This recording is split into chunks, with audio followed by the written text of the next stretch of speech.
So guys, namataan nga natin si Nino Barsaga na umaten sa People Power Rally. So tignan natin. Boss, anong masasabi nyo sa napakaraming tao dito sa EDSA ngayon? Ito naman tayo naman, may kanya-kanya tayong karapatan na magsalita, maglabas ng damdamin, pero yung group na nandito sa People Power Monument, pagpapakita lamang na buhay ang diwa ng demokrasya under Marcos administration, na hinahayaan niya na magsalita ang bawat panig, pabor ka man o negative. Yan ay pagpapakita na tunay na demokrasya sa ating bansa. Sabi nila, bayad daw ang mga taong pumunta rito. Kasama ka ba doon, sir? Depende sa sinasabing bayad. Ano ba ang bayad? Kasi tubig kanina, bumili ako ng tubig. Yung bayad yun. Tapos kanina may nagbigay ng mineral sa akin, libre. Hindi ko alam kung anong ibig sabihin nila ng bayad. Ibig sabihin ng bayad nila, no? Oo, pero sa katao, hindi ko alam kung bayad. Pero ako gano'n naman dito pala. So maraming salamat, sir, Nino Barsaga. Kami, never. Kami mga 90% of the Philippines. Hindi kami ma-withdraw. Sir, pwedeng magtanong, bakit po hindi kayo sumama sa kanila? Ano po ang pinaglalaban natin na hindi po kayo sumama sa mga sinasabi niyong mga tanga na umalis na po sila sa bumaklas sa suporta. Oo, yung suporta nila sa ating Pangulo. Siyempre po, ano po ba ang hinahanap mo? Nandito na tayo sa Pilipinas. O, ano bang hinihintay natin?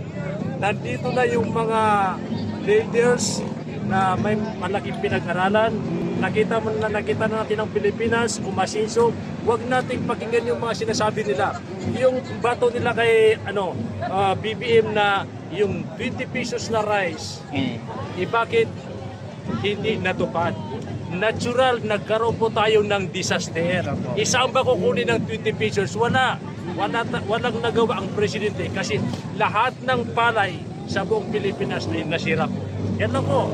So ibig rin po yung sabihin, sir, hindi rin kayo naniniwala sa mga paratang nila na ang Pangulo ay bangag, yung mga paratang nila na gano'n. Hindi po kayo naniniwala? Sa totoo lang, ganito kasi yan eh. Batuhan ng mukha yun. Ano naman ang silbi ng mga ganyang bangag? Wala po tayong makukuha sa mga ganyang batuhan. Hindi po yan maganda. So, lahat naman ng tao may mukha, may gwapo, pero nagkataon lang na si Marcos talaga, ganun talaga ang itsura ng kanyang pagmumukha. Wala tayong magawa dyan. Okay. Sir, tanong ko lang, sir, ang sabi daw nila, pag ikaw ay nasa Mindanao, ay sulit Duterte daw. Hindi rin po. Hindi ako naniniwala dyan. Kami magiging sulit. Napakatanga namin. Puro history yung bahay namin sa Marawi. Nasunog, nasira. Hindi man binayaran tapos baka Duterte pa kami. Ano yun? Ako si Raulo. Sir, ganito po. Di ba kayo po ay binabanggit niyo po yung tungkol sa Marawi kasi si Baste Duterte ay nagsalita rin po siya na kung sila daw ay makakabalik po sa gobyerno sa 2028, tawa kanyang DND at sinasabi niya gagawin daw po niya na Marawi yung Ilocos. Ano po ang nararamdaman niyo doon since kayo po ay may sariling experience doon sa ginawa nila sa Marawi? Sa inyo po? Alam niyo po ganito yun eh. Sa katotohanan, hindi po ako naniwala. Ganito kasi ang Marawi City, kung totoo, gumanda yung kalahati sa Marawi City. Pero alin ba ang importante?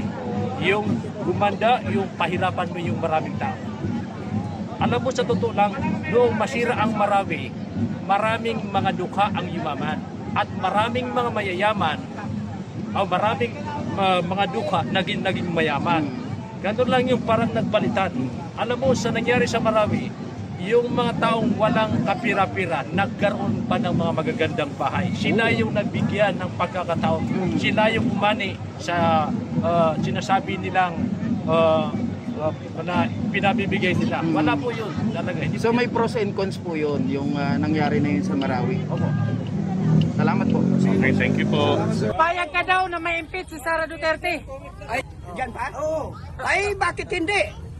Kung yan ang kagustuhan ng mamamayang Pilipino, ay pwedeng ma-impeach. Kasi doon sa mga sinasabi niya, ay hindi maganda at saka impeachable talaga yun.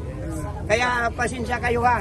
Kasi talagang kami dito ang araw na ito ay para sa panalangin ng bansang Pilipinas at sa ating mahal na Pangulo. Tsaka ipagdarasal din natin yung kabilatay, di ba? Kasama sila. Oo, kasama naman kayo ipagdasal eh. Na Huwag maging- lang yung pambubuisit ba? Oh. Ha? Ano daw ayuda, walang proyekto nangyari. Walang proyekto? Sa loob, Aba, ayuda daw. sino yan? Yung nagsalita dyan? Si Magno. Oh. Si Magno. Si Magno? Oy, Magno! Sino yan? Basahin mo.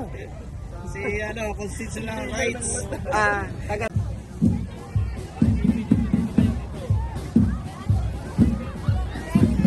Ito yung sinasabi libo-libo, hindi fake news yan mga kababayan ha. Hindi, wala kayo sinabi sa amin!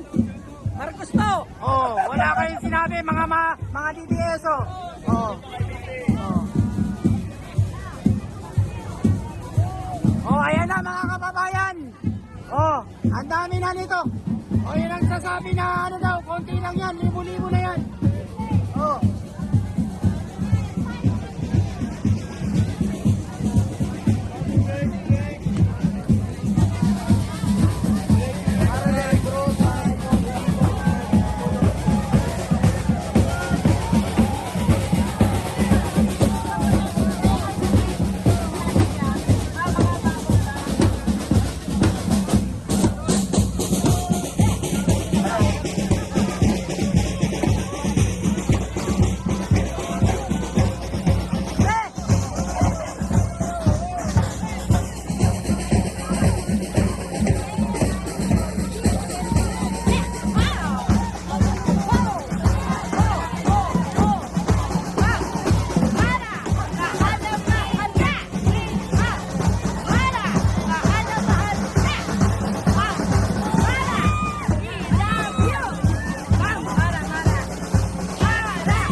Tunay na libo-libo mga kababayan ha. Oh.